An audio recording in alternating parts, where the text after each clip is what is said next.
Just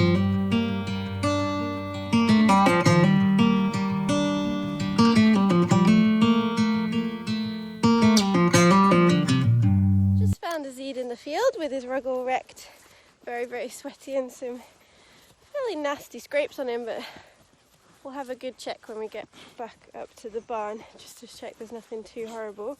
Don't think anything's gone through the skin. Azid has sweet itch. You're right, boy. You're okay. And he scratches on stuff a lot, so he rips his rugs all the time. My guess from the scrapes he's got and the way the rug looks is he's probably kicked his belly from the flies and got his back leg stuck in a surcingle and ripped it that way. But my guess, come on boy, my guess is as good as yours. I'm going to take him to the barn, giving him a wash because he's super sweaty, treat the scrapes, see how it is after that. So I've got him up to the barn. I found that there's no point really panicking in these situations. Even if there's blood oozing everywhere, you've still got to get them to a safe place if possible. So we'll just inspect. It looks like you've been itching there. I guess this is the worst from the rug incident. Quite hot, but no swelling. He's just very, very sweaty.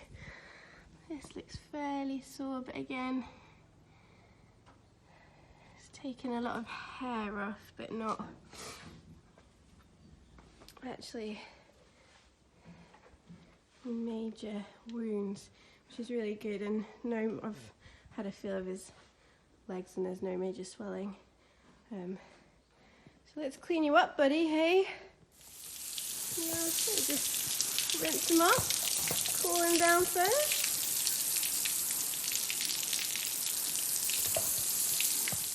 I'm just hosing him down, cooling him off first. Hey, steady boy. He's still pretty agitated. He's normally pretty good to be washed down, but obviously adrenaline's high from whatever antics he's been up to. Shampooing all the sweaty bits. Not doing the bits that he's got hair off, because I imagine that would be a bit stingy. He's settled down much more now. Hey boy, you're okay. I'll look after you, huh? Yeah.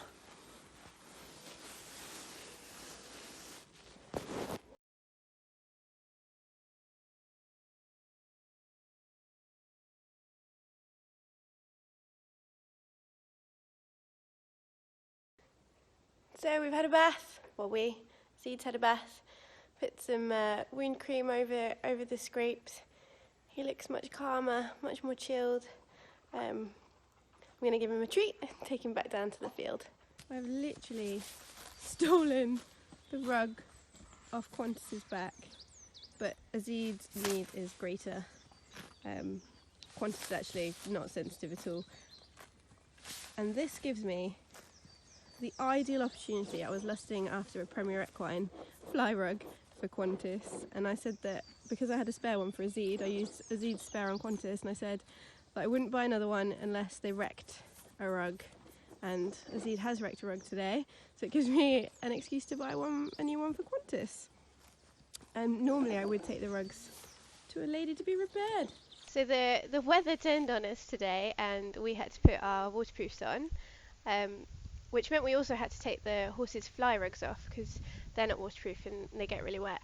I would love to have the horses unrugged in the summer, but as you can see in the background, we've got a big wood behind us and there's lots of stagnant water in there, so there's loads of midges and flies. And as you've seen, Azid has sweet itch, so he has to be rugged all the time. So we're just going to take their fly rugs off and switch to the ultimate British rug for April showers, and they're half and half. So the bottom half is fly rugs, they're still super lightweight, and the top half is a waterproof section. We've got like a little fenced off area outside the gate. It's to stop, one, the horses eating the wooden gate, have somewhere separate for Azid to eat his food because he is a greedy little monkey and will steal everyone else's, and two, it's really good to bring horses into this area to like swap rugs like this.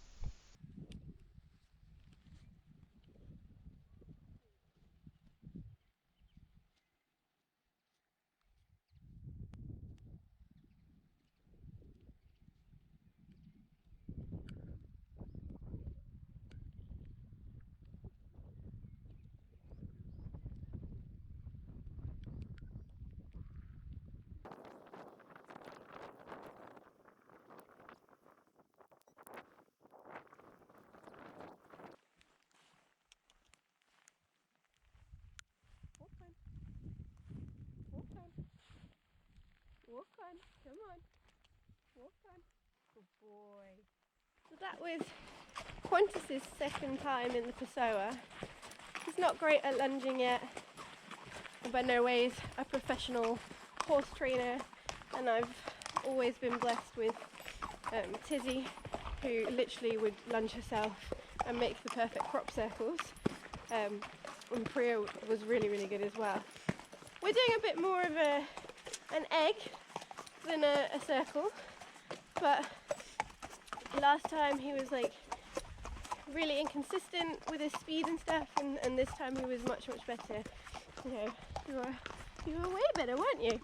So maybe next time we'll go from egg to like rugby ball shaped, and one day we'll get a perfect circle and his head to relax down and him to work properly. But progress is progress. He seems you're all right, boy. Much better than yesterday. You can see the rub looks better, and I may have gone a little bit overboard with stuff that I have bought him. Oh, I gotta get it. Oh no. A few moments later. I may have gone a little bit overboard on what I've bought Azid for his sweet itch. I've never had a horse with sweet itch before, so it's going to be trial and error. I've read up on the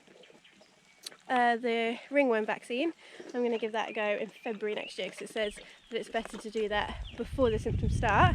But in my haul, I got the kill itch, which goes on the areas. It says it's better to start before, but also on the areas afterwards. I've got the DEET gel to kind of go, I'm going to put it around where he's most itchy. Ugh. A massive thing of the DEET spray. I've also got some citronella tags for his rugs, and I bought the citronella wash. So here's hoping it helps him out. I'm also thinking of getting the Snuggy Hoods, like the sweet itch bug rug. We'll see. He'll probably wreck that though, as we've already seen. He's quite the rug wrecker. You're seeing me now out on my cardio for the week. It was really hard for me to find a cardio that I enjoyed. I have exercise-induced asthma, so the first 15 to 20 minutes I find it really hard to breathe, but then after that it's fine.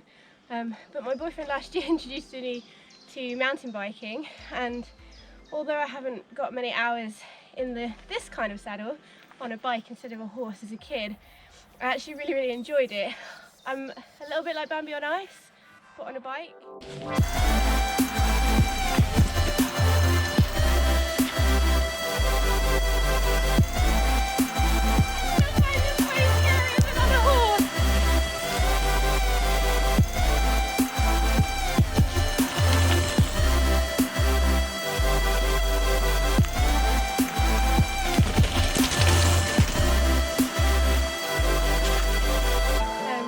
But I enjoyed it so much, and it's such a great form of cardio that I bought my own bike, which was scarily almost as expensive as my horse this year.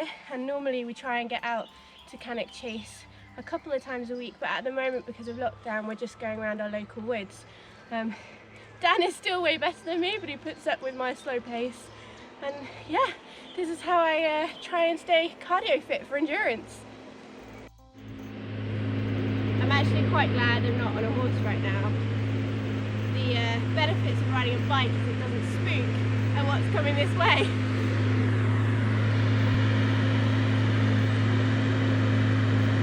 Just in case you guys think I'm a massive wimp, and actually you might still think I'm a massive wimp, because when it comes to being on a mountain bike, I guess I am. I just want you to see actually how steep this is. Like, I don't even know if you can tell. Is it like when you watch Olympic skiers on a black run and it looks like they're on the flat? This is what it's like for me on my mountain bike. But I didn't fall off, which is the first, because my first 6 months of riding a mountain bike, I think I fell off at least once every time I got on it.